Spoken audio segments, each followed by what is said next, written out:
Ready? Good afternoon, everyone. My name is Danielle Tori Singh. I am the younger cousin of Chanel. She's been missing for more than 2 weeks now, and at this point in time, we still don't know her whereabouts.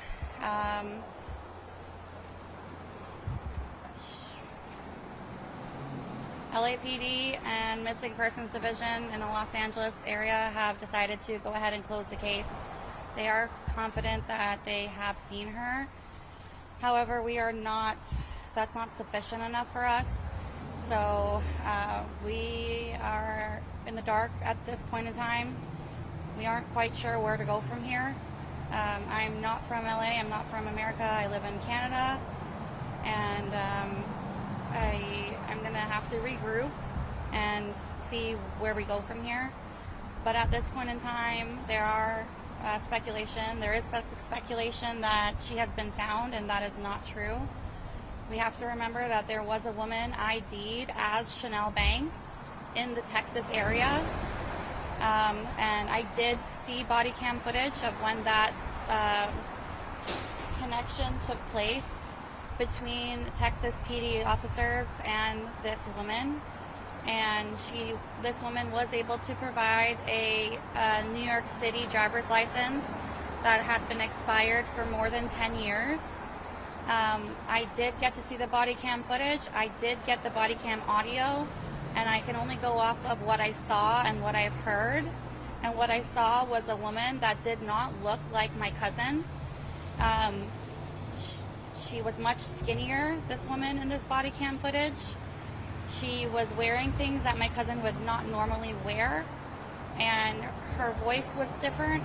Her accent was different. My cousin has a New York accent. She's raised in New York, and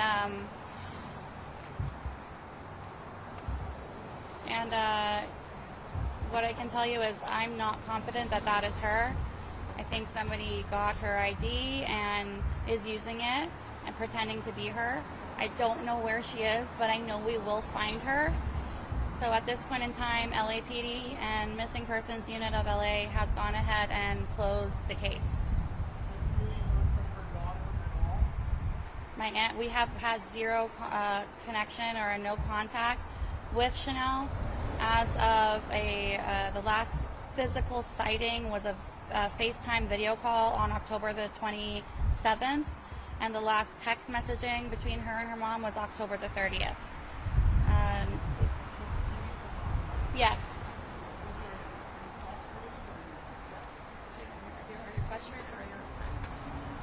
Of course,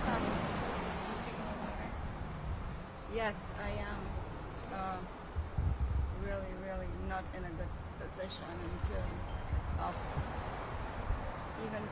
I don't even know if this is why she's helping me, because I can't even speak right now. I just want to say that my daughter is alive, and I'm not going to stop looking for her. That's all I could tell you. TMZ released the first article today saying that she was found alive. I have had zero contact with TMZ. They did not contact me. I have not done an interview with TMZ at all. Every last one of you have contacted me. I've spoken with every one of you and corroborated and answered every one of your questions. TMZ did not have any right to post that article, and they were the first to say that the case was closed. However, LAPD, or Missing Persons Division of LA, didn't even have the audacity to call her mom, knowing that we've been looking for her, scouring these streets since November the 9th. We arrived here in LA from New York, and I'm from Toronto, and so we had to learn that the case has been closed from a third party. This is wrong on many levels, especially for a family who is distraught over looking for my cousin and looking for her daughter. And this is the police work, I have to say, on behalf of the Texas Police Department, very lousy work to ID somebody who's missing in the state of California, who just happens to appear in Texas, and then provide a 10-year expired New York City driver's license. and they were okay with that is beyond me. When I spoke with the Corporal Dominguez of Texas Police Department, he said that they are positive that that woman that they ID'd as her is her because she has long brown hair and blue eyes. If that is the standard for missing people because you see somebody who looks similar, then I have lost faith in any police department at all. The woman in the body cam footage is very tiny compared to my cousin. The woman in the body cam footage was at least 20, 30, 40 maybe pounds lighter. And I can say this because, as you can see on the missing persons flyer, my cousin's face is very full. It's a family feature all of us granddaughters have, and we all look similar. The woman in the body cam footage had very chiseled bones, chiseled cheeks. Her body was smaller. She was, like I said, she was not the right weight that my cousin is. I think my aunt would know what her daughter, her only child, looks like. So when we're pleading with LAPD and we're pleading with Texas to please believe us that we know that's not her, and they're saying that they've seen this woman for 5 minutes and that they think that's her.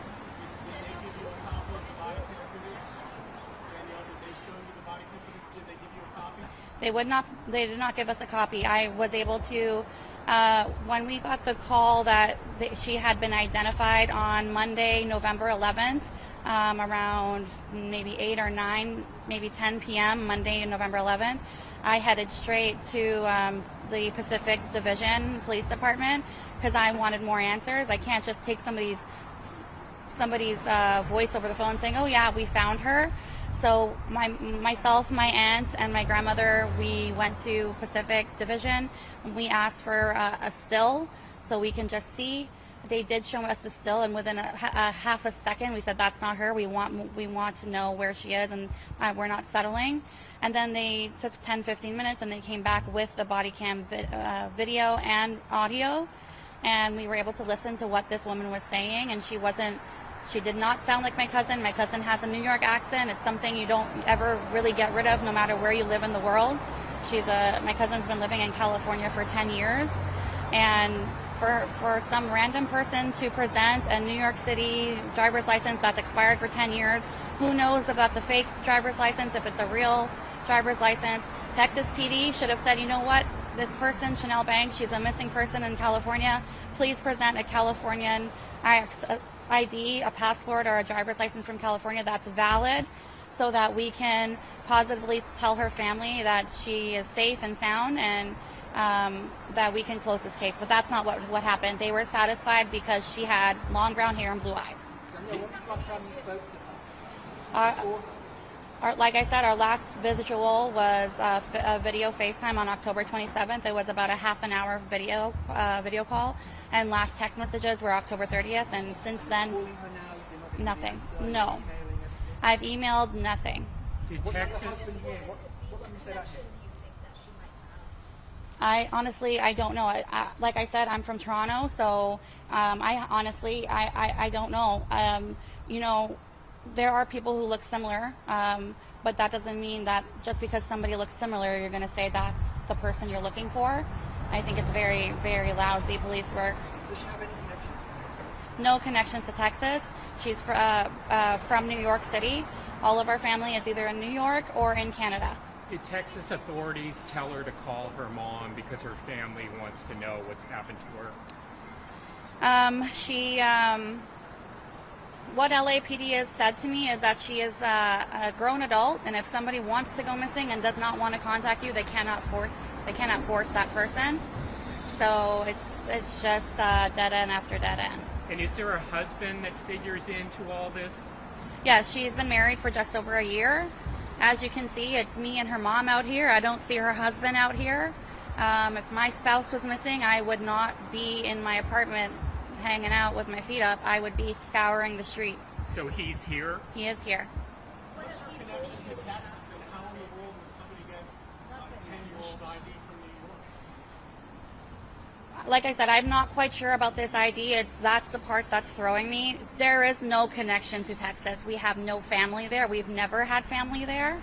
And when I can tell you in the body cam footage, she was in this hotel room alone, so she had nobody there. The reason why the police in Texas went there is because the husband said that her earpods were pinging in Texas, something like that. Correct, yes, her husband. Do you know what city or what agency?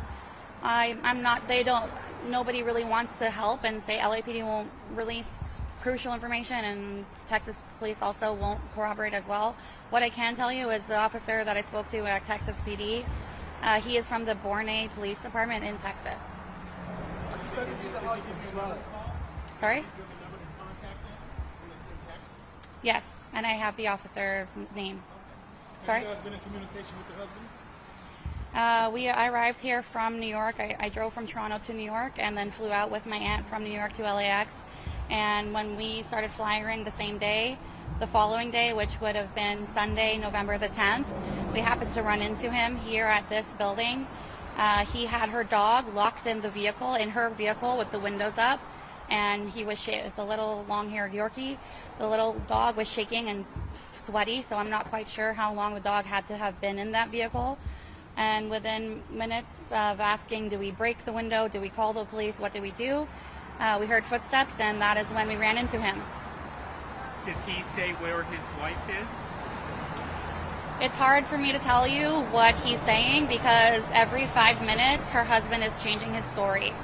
So initially he had said that there was a family dispute between her and her mom.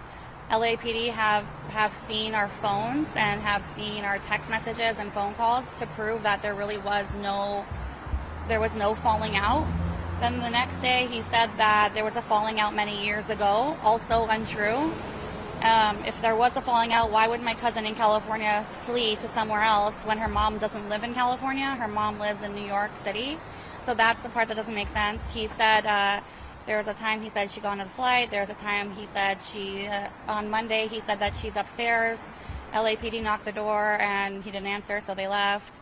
There was a time he said that her flight was extended. There was a time he said that he pinged her AirPods to Texas. There's a time he said that she's not missing, she just doesn't want to be found. He said he doesn't know where she is, he does know where she is. And so I can't take any word from him because I don't believe anything he says. Was there any indication of trouble between her and her husband? To be quite honest, I didn't notice anything. I've never seen her with a bump or a bruise. All I can tell you is that during our last phone calls within the last month or so, when he would enter the room, she would quickly hang up with me, and that part is unusual. Are you guys trying to speak to the husband now? I think the husband is a lost cause at this point because, like I said, I've been flyering. We've been out here, multiple people flyering, and when he was notified that these flyers were out here by property management, he has been seen out here removing the flyers.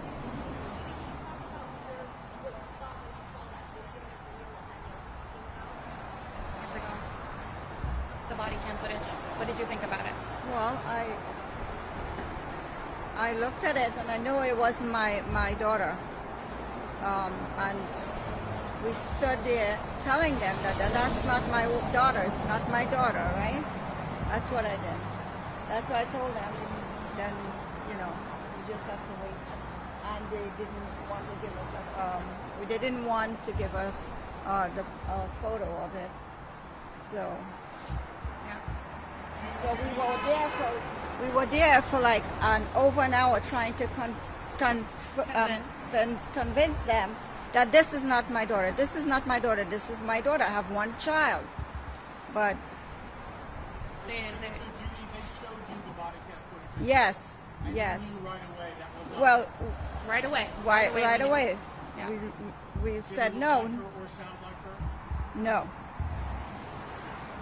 Well, if she's lost a lot of weight, I could still tell you that's my daughter. I know her features. Otherwise, if she's heavy or thin or whatever that is, I could tell. Well, at that point, when we saw body cam footage, that had been less than 2 weeks of her being missing. I don't know any diet that you can go on within 2 weeks and lose 40 to 50 pounds. So that's, as soon as we saw that, the first still and then the audio and video, we didn't even have to watch the whole body cam footage, because there was certain things this woman was saying in the video that Chanel would never say. That it was just kind of giving away that wasn't her. How often, Judy, how often would you normally speak with your daughter? How often do you speak to her? Very often, very often. At least 2 times a week. 2 times a week. So yes, we're always communicating to each other. I'm sorry because it's so hard for me to say, but all I could tell you is that that was not my daughter. And I have one child. We already, we knew everything, But I guess we don't always know everything as a parent. Is your daughter's car or her husband's car out here? Yes, this is his car. This is the husband's car. It's been sitting here since Sunday when we were able to get into his apartment to see that all her belongings are still there. As I've said many, many times, my cousin does not go anywhere without her little dog. And her dog, like I said, when we came here, was in the car. And he decided that he's just going to leave his car parked here. It's covered in dust because it has not moved. And when he was out here removing our missing persons flyers, he decided to leave the flyer on his car, but take all the other ones. What's the husband's name? Carlos Jimenez. Of course, 100%. Because when your spouse goes missing, you're out here looking for them night and day. If you just got married a year ago and you're still a newlywed and in that lovey-dovey phase, you don't just fall off the face of the earth and sit in, and then your spouse doesn't fall off the face of the earth, and then your husband is upstairs and in their unit just hanging out, It's also not here. Yeah, he's not here. And I'm sorry, he's here. He lives right here, and he knows what's going on here. He hasn't shown himself here, right? No. So he should be in the front of this whole thing. That's his wife. If you spoke to her on a regular basis, communication from her, the things were not kosher. The only thing that I noticed for the last 4 or 6 months is that she's always, okay, Mom, Carlos is home. I'll have to talk to you later. Bye. Okay, Mom, I'll try to call you tomorrow when Carlos go to work. But I wasn't paying attention because they really just got married, So that, and then after that, when we used to FaceTime all the time, it went down to like a couple of times for the week, And just talking maybe coming down to this is like 1 time a week. 1 time a week. sorry. First and last. Carlos, first name and last name Jimenez, Jimenez.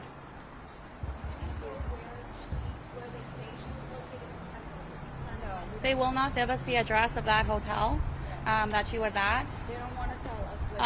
But the responding officer, where I was able to view that body cam on that officer, he's out of the Bornay Police Department.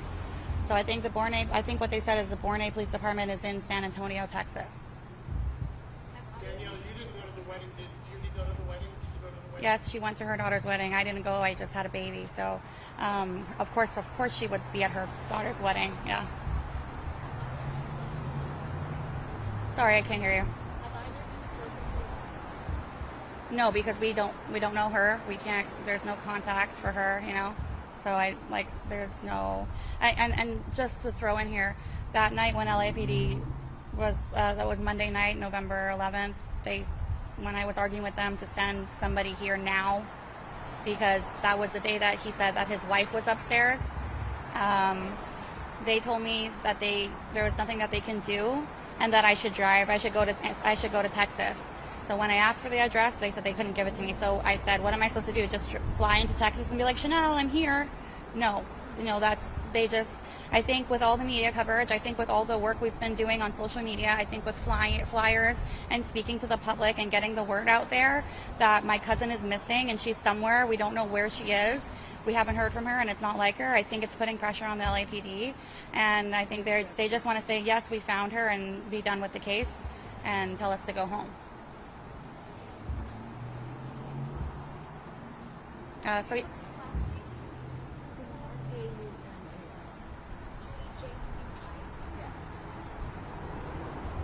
So yeah, this is his car. It's been parked here since Sunday, and her vehicle has also been parked since Sunday, has not moved.